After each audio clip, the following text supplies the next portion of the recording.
সকল মানুষের সার্বিক কল্যাণে তাগুদি ব্যবস্থা ও আল কোরআন বিরোধী সংবিধান মূলোৎপাটন করে আল কোরআনের আইন বিধান প্রতিষ্ঠার উপায় এবং এ লক্ষ্যে মহাসত্যের ভিত্তিতে জাতীয় ঐক্য গঠনে রাজধানী ঢাকার শাহবাগ বাংলাদেশ জাতীয় জাদুঘরের সামনে রাস্তায় আজকের এই তাগুদি ব্যবস্থা বিরোধী জনসমাবেশ।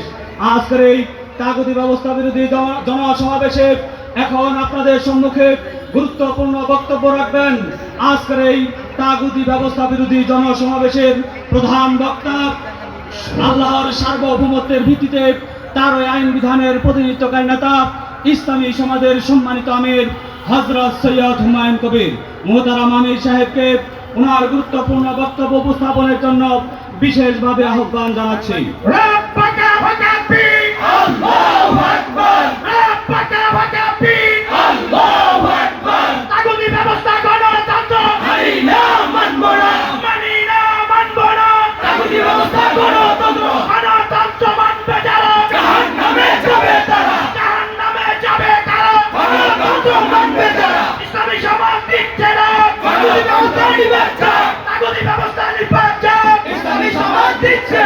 সরকার প্রশাসন জনতা ইসলামী সমাজের সাথে গড়ে তোলো একতা। গণতান্ত্রিক জাহিলি সমাজ বাঁচতে হবে, ইসলামী সমাজ গড়তে হবে, ইসলামী সমাজ গড়তে হবে, গণতান্ত্রিক জাহিলি সমাজ ভাঙতে হবে।